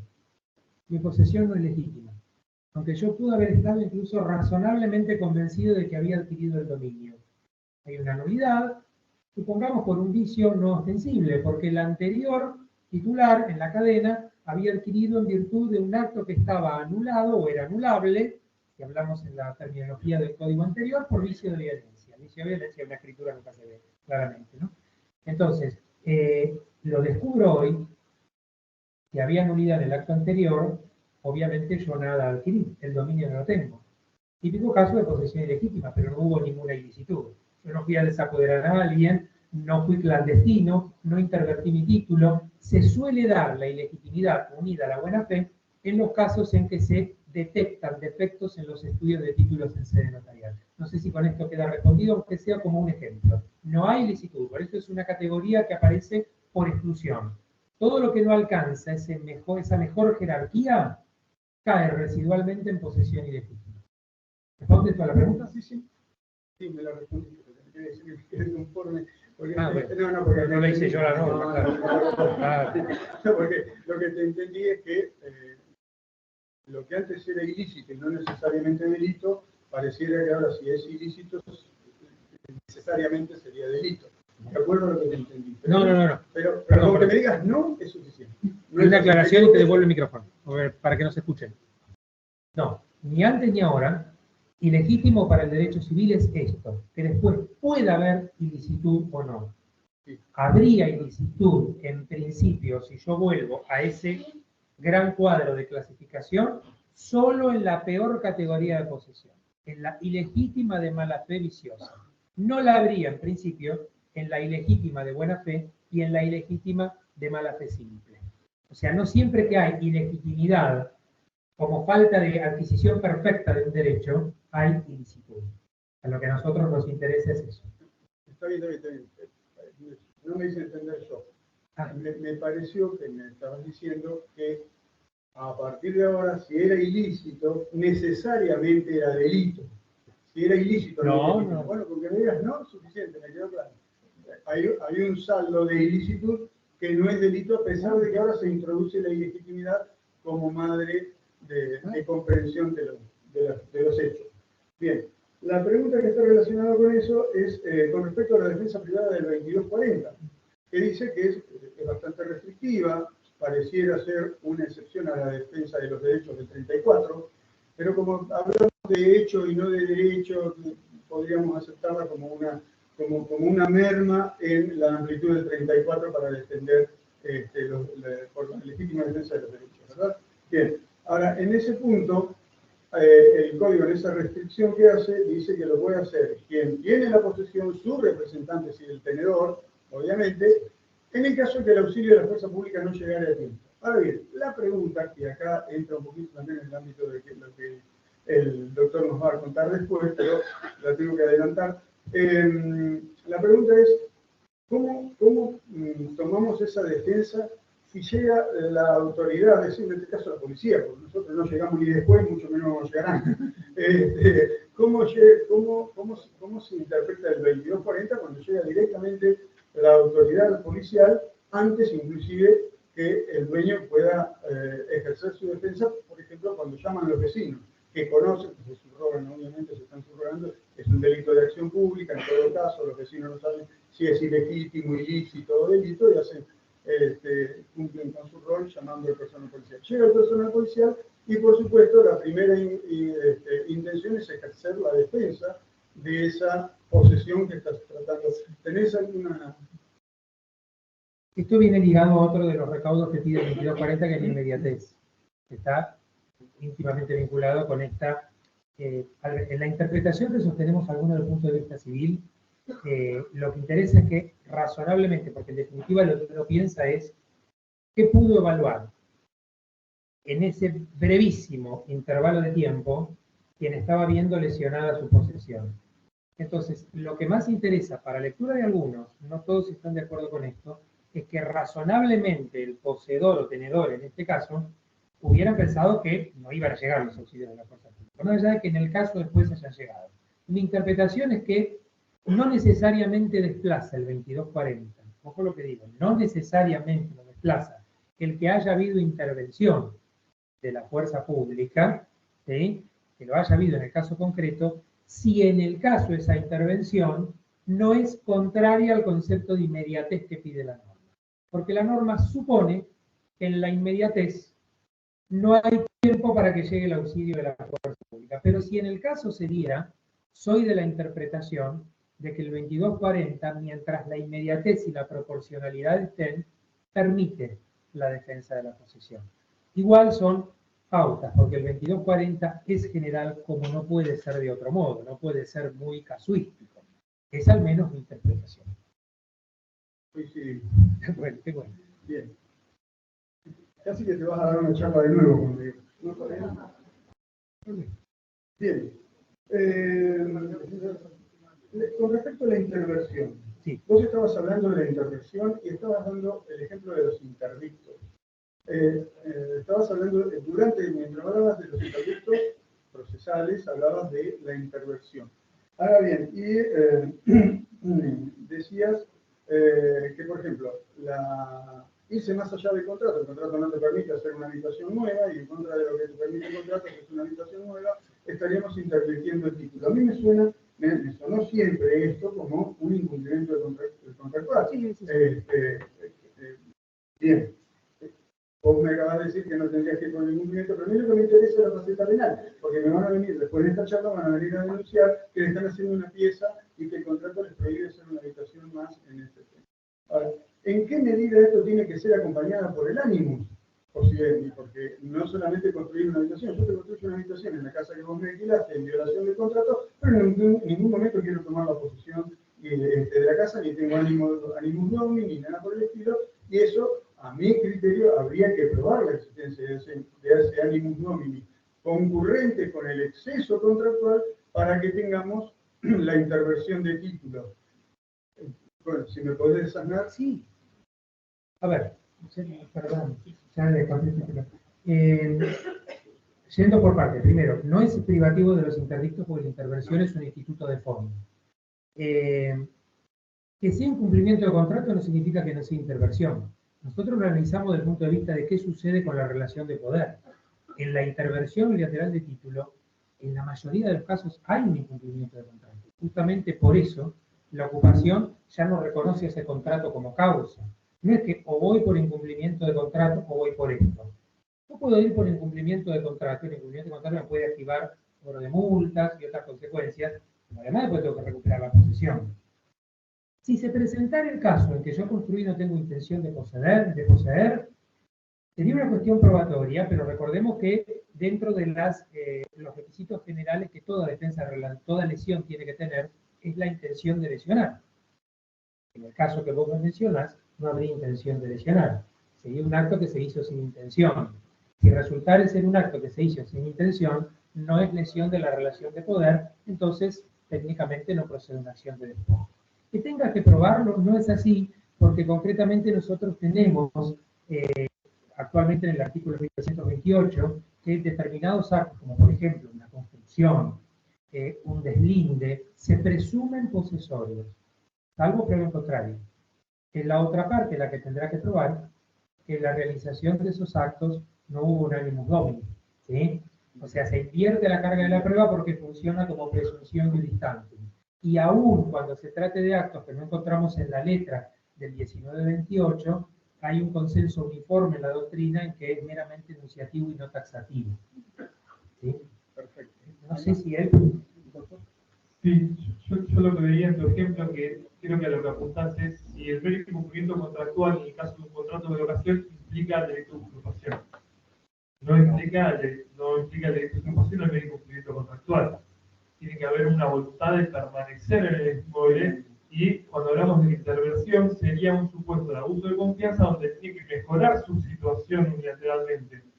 En el sentido de dejar de ser tenedor para pasar a ser poseedor del inmueble. O sea, el mero incumplimiento contractual no constituye la permanencia por unos días del locatario, no constituye la usurpación.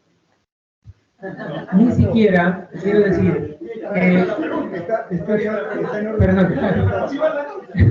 Perdón, sinceramente la respuesta que esperaba, porque quedaba con la intervención solamente con la intervención. Por eso, el mero incumplimiento y ni siquiera el mero incumplimiento que tenga un impacto material en la cosa. Por eso yo les dije más temprano, no necesariamente un inquilino que con el contrato vencido todavía no me restituyó, intervirtió. No, sigue siendo por el momento un tenedor. Bien, ¿tengo alguna cosita más? Sí, cómo no. El monopolio de la fuerza pública no es el monopolio de la pregunta. No, si estás interrumpiendo títulos.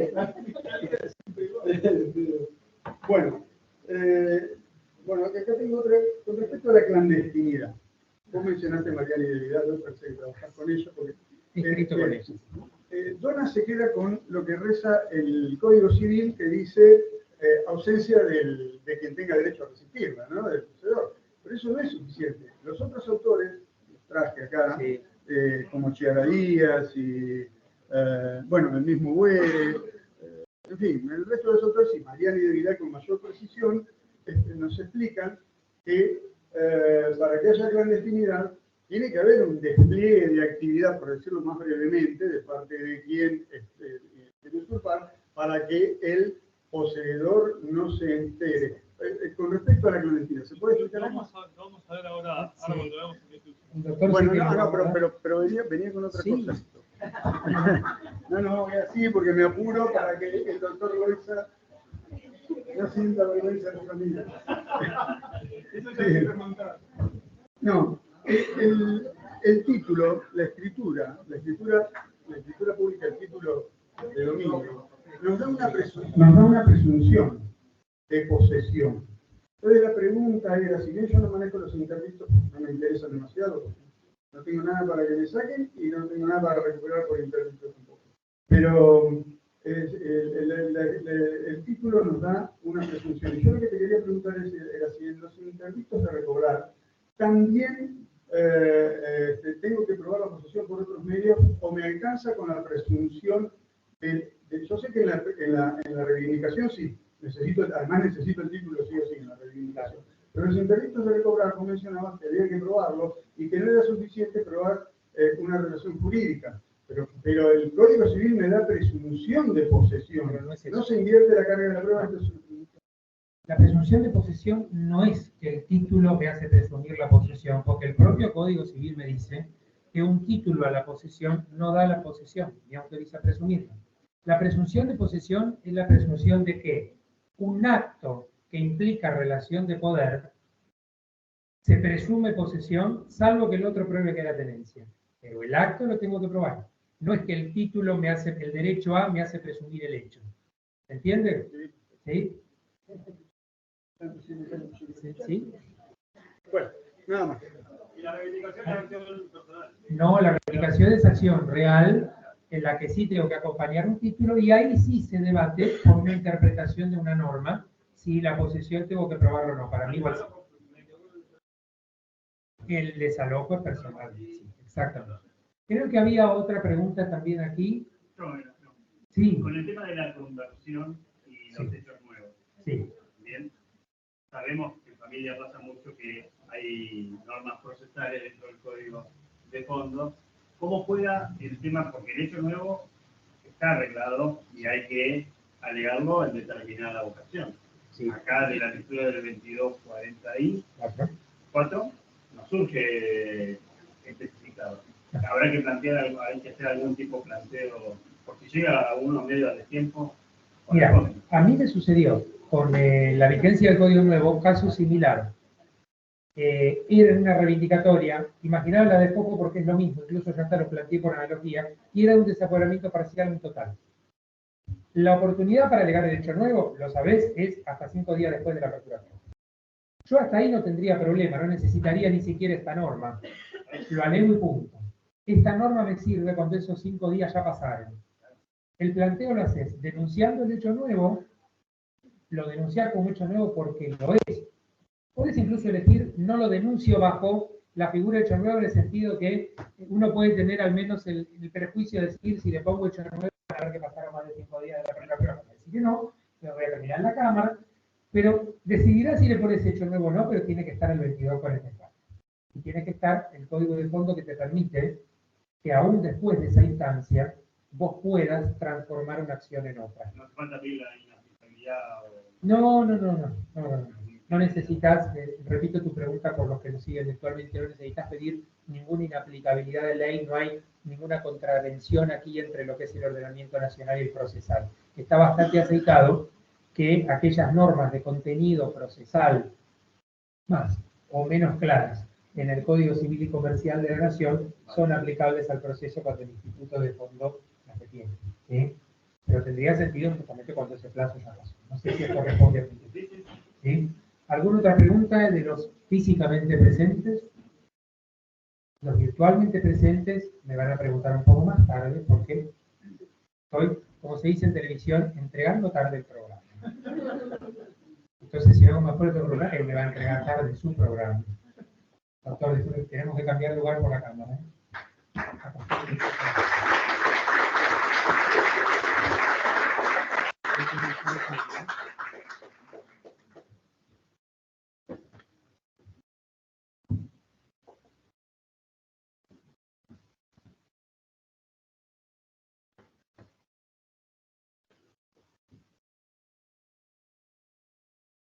Creo que tengo que acomodar la presentación, están pegadas una detrás de otra.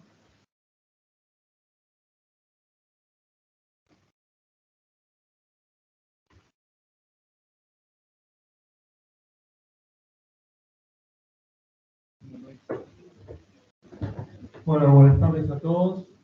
Me sumo a los agradecimientos del doctor en cuanto a, bueno, el agradecimiento al Colegio de Magistrados y Funcionarios, al Colegio de Abogados, al Instituto de Estudios Judiciales, al doctor Lorenza, a la doctora Duarte por la invitación.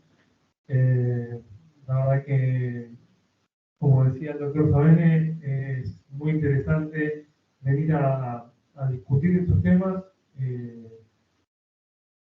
donde intervienen dos pueblos que suelen no cruzarse en jornadas y este tipo de eventos, así que bueno, esto puede llegar a ser muy enriquecedor para todos. Y espero que así sea.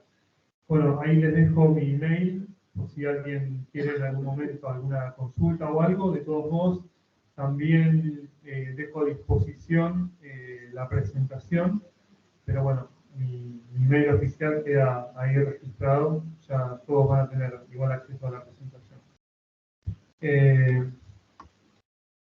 Lo que nos pasa frecuentemente que cuando estamos frente a un despojo o un desapoderamiento o de la ocupación de la posesión, nos encontramos frente a un límite muy estrecho para poder determinar la competencia, digamos, el fuero al cual recurrir, si se trata de una cuestión penal o si estamos frente a una cuestión de orden civil. Y eso se da en virtud del modo en que está regulado el delito de usurpación en el artículo 181 del Código Penal y el modo en el que están reguladas las defensas de la posesión y de la tenencia en el Código Civil y Comercial de la Nación.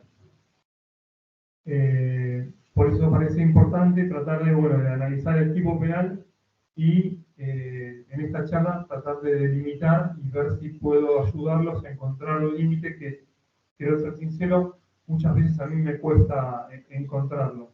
Y ya lo vamos a ver más adelante cuando veamos los medios comisivos. El artículo 181 del Código Penal establece que será reprimido con prisión de 6 meses a 3 años y acá tiene 3 incisos. O sea, hay 3 formas de usurpación. El primero dice que por violencia, amenaza, engaños, abuso de confianza o clandestinidad, ahí estamos frente a los medios comisivos, que van a ser fundamentales de determinar para ver si estamos frente a un delito o no. Despojar a otro, verbo típico, el primer supuesto entonces es el despojo, total o parcialmente de la posesión o tenencia de un inmueble o del ejercicio real de un derecho constituido sobre él. Sea que el despojo se produzca invadiendo el inmueble, manteniéndose en él o expulsando a sus ocupantes. 3 modalidades de despojo: la invasión, el mantenerse y el expulsar a los ocupantes. En el inciso segundo tenemos que para apoderarse de todo en parte de un inmueble, destruyere o alterar en los términos o límites del mismo. Acá tenemos otro supuesto que es el de destrucción o alteración de términos o límites. Y el último supuesto es el que con violencia o amenaza supone la posesión o tenencia de un inmueble. Entonces tenemos las 3 formas de usurpación. En la que voy a comenzar por la de despojo, que es la que más inconvenientes trae a la hora de establecer ese límite de competencia entre un fuero y el otro. En el delito de despojo, el bien jurídico protegido no recae sobre el inmueble, sobre la propiedad, sobre la cosa en sí misma, ni tampoco sobre el derecho a la propiedad, sino que el bien jurídico protegido recae sobre el uso y goce de la posesión, tenencia y otros derechos reales que dan lugar a la ocupación, como el uso, servidumbre, antítesis, usufructo. Y el objeto del delito son los inmuebles por su naturaleza, tal como lo define el artículo 225 del Código Civil y Comercial de la Nación. Es importante distinguir entre bien jurídico protegido y objeto, y yo siempre hago un paralelismo con este ejemplo. Por ejemplo, que si alguien sustrae una suma de dinero, el bien jurídico protegido va a ser la propiedad y el objeto del delito va a ser el dinero sustraído. Bueno, en este caso, el bien jurídico protegido está dado por el uso y goce de la posesión o tenencia o de los derechos reales constituidos sobre el inmueble, y el objeto del delito va a ser el inmueble por su naturaleza. Cuando hablamos de despojo, hablamos de quitar, de privar a alguien de esa posesión o tenencia. El código no exige, no se exige por parte del sujeto activo un título, con lo cual se protege tanto la posesión legítima como la ilegítima, no importa el título que tenga el poseedor. Por lo que hablábamos hoy, lo que hablaba el doctor Sabene, de mantener la paz social, de que nadie por vías de hecho pueda reaccionar. Entonces se protege tanto la posesión legítima como la ilegítima. y no se exige por parte del sujeto, si bien se exige por parte del sujeto pasivo que esté ejerciendo actos posesorios, no importa que sea tampoco el dueño del inmueble que esté ejerciendo actos posesorios para que pueda ser protegido por el derecho penal, no se exige que esté en contacto con la cosa permanente, que viva, por ejemplo, en el inmueble para ser protegido. Basta con que efectúe actos posesorios. Bueno, las formas de despojo son tres. Invadiendo el inmueble, dijimos, manteniéndose en él o expulsando a sus ocupantes. La invasión del inmueble se da por la intrusión, que puede darse cuando están presentes los poseedores, tenedores o cuasiposeedores, o en ausencia de cualquiera de estos. El mantenimiento dentro del mismo se produce cuando el sujeto ingresa lícitamente y mejorando su situación se mantiene, privando al poseedor, por ejemplo, a que pueda ejercer los derechos que venía ejerciendo con anterioridad. Se puede dar en el caso de la interrupción del título, de la que hablábamos. Después vamos a volver más adelante cuando veamos el abuso de confianza. Y el expulsar a sus ocupantes se refiere a justamente expulsar a quienes se encuentran dentro del inmueble. Estas son formas de despojo que no tienen que ser confundidas con los medios comisivos. O sea, el despojo es uno de los supuestos de usurpación, puede presentar estas tres formas y debe ser cometido a través de distintos medios comisivos. El artículo 181 menciona taxativamente cuáles son los medios. La violencia, amenazas, engaños, abuso de confianza y clandestinidad. En cuanto a la violencia, el legislador no distingue hacia quién debe ser dirigida como si lo hace en otros tipos penales, por ejemplo en el delito de robo, que habla del ejercicio de violencia sobre personas, y cuando habla sobre las cosas se refiere al ejercicio de fuerza. Acá la mayoría de la doctrina y la jurisprudencia entienden que la violencia puede ser ejercida contra personas o cosas. Se trata de el ejercicio de una fuerza física, de una energía física sobre la cosa de la persona. Sobre las cosas se trata de violencia sobre las defensas materiales que se colocan usualmente para evitar, por ejemplo, la invasión o la intrusión al inmueble, que pueden ser sobre puertas, ventanas, portones, etc.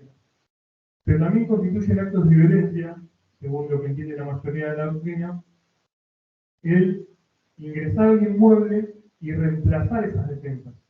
Por ejemplo, la colocación de un candado o la colocación del cambio de una cerradura para impedir que el sujeto que venía poseyendo pueda pacíficamente recuperar el inmueble.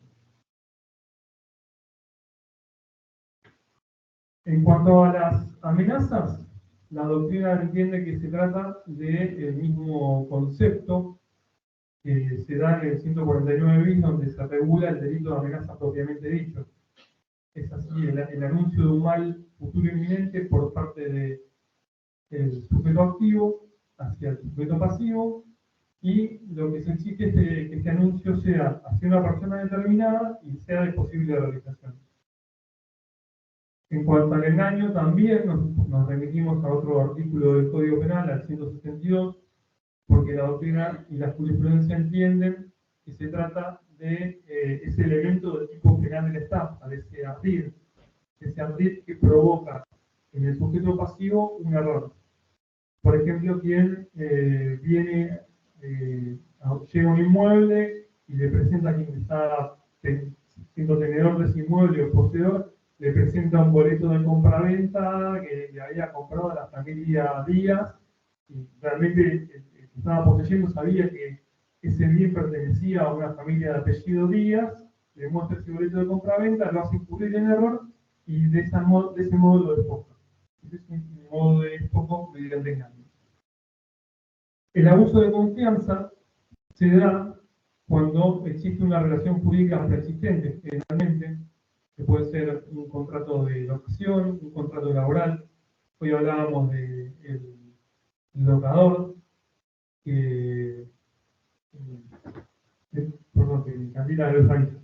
Hoy hablábamos del caso del locador, que no puede ejercer sus derechos porque el locatario modifica unilateralmente el derecho derecho que tenía en el título de locación y continúa con ánimo de poseer el inmueble. Y decía el doctor Sabene, por ejemplo, realiza una ampliación en el inmueble.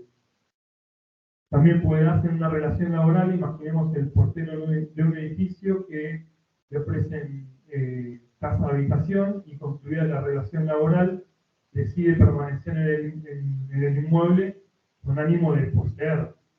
Porque lo que es importante es que en el despojo lo que se requiere es el ánimo de poseer, de permanecer en el inmueble. Si no tuviésemos ese ánimo de permanecer, podríamos estar ante una turbación o bien podríamos estar ante una violación de domicilio. Y en cuanto a la clandestinidad, acá es donde me quiero detener un poco más. Porque no hay una definición clara del concepto de clandestinidad. Y muchas veces es la llave como para decir, bueno, termina siendo usurpación porque el ingreso fue clandestino. Pero, ¿cómo sabemos que el ingreso fue clandestino? ¿Cuándo es clandestino? Yo entiendo que el ingreso es clandestino cuando se aprovecha de alguna circunstancia particular que va más allá de la ausencia del poseedor para aprovechar y poder evitar que quienes pudiesen resistirse a ese ingreso lo hagan, o quienes pueden avisarle al poseedor lo hagan. Con el código de Vélez, pero durante la vigencia del código de Vélez, el concepto de clandestinidad estaba definido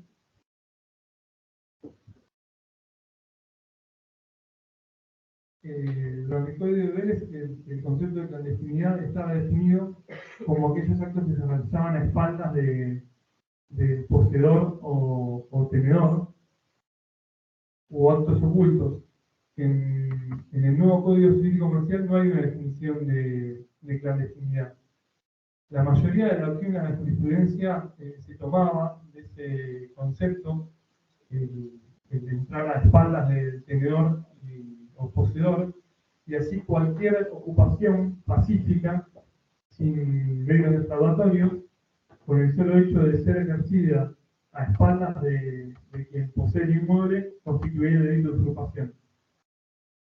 Si así fuere, si cualquier acto de ocupación pacífica, sin ningún acto defraudatorio, fuere de por sí clandestina por ingresar a espaldas del poseedor o tenedor, lo cierto es que no tendría sentido que en la ocupación o en el despojo sin ocupantes se exija, por ejemplo, la realización como medio comisivo de actos de violencia.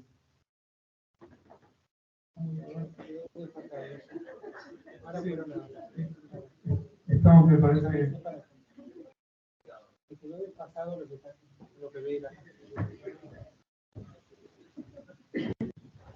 Se complicó.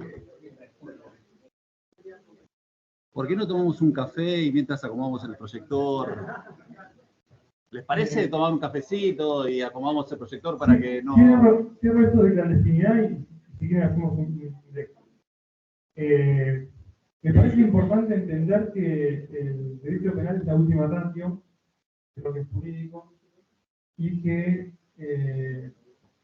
tenemos un principio de interpretación restrictiva de las normas penales que nos exige que a la hora de interpretar diversos términos tenemos que ser lo más estrictos posibles. Por lo cual, apegarnos al viejo concepto de clandestinidad implica que cualquier ocupación constituya el delito de usurpación. Y me parece que deberíamos, la doctrina y la jurisprudencia, trabajar sobre esto para establecer un concepto restrictivo de clandestinidad. Un ejemplo que me ocurre es la nocturnidad, que es una circunstancia que claramente el sujeto activo puede aprovechar para lograr el ingreso sin ser visto y así impedir que quienes puedan oponerse o pueden dar aviso al poseedor o tenedor lo hagan. Otro ejemplo que se me ocurre es una ocupación por un grupo numeroso de personas que, si bien no oculta su intención de ocupación del inmueble, y si bien puede ser que se realice a plena luz del día, aumenta disminuye en realidad la posibilidad de resistencia, de defensa del poseedor y aumenta sensiblemente el éxito del esposo, con lo cual merece una mayor protección. Me parece que podríamos partir de la base de ahí. Yo sé que quizás en la zona, acá en Necochea, tiene la particularidad, hoy hablábamos, de que existe gente que por ahí ha comprado un terreno y lo tiene desocupado hace ya muchos años, y podría ser una circunstancia de clandestinidad el tener conocimiento que el dueño del terreno no viene seguido y por eso aprovecho esa circunstancia para ingresar, sumado a que por ahí ese terreno no tiene vecinos linderos. Pero bueno, siempre tenemos que tener en cuenta que el sujeto pasivo, la víctima, tiene que estar ejerciendo actos posesorios sobre el inmueble para que el derecho penal lo proteja a la figura de la usurpación. Por lo tanto, si alguien tiene un terreno baldío, que no está alambrado, sobre el que alguien ingresa pacíficamente a plena luz del día, no tendríamos que considerar que ese ingreso es clandestino y por lo tanto, más allá de no resultar lícito, no corresponde que tramite por lo menos ante el fuero penal. Ahora, si quieren, podemos hacer ¿Hacemos un cuarto intermedio? una pausa, terminamos el tema técnico y seguimos.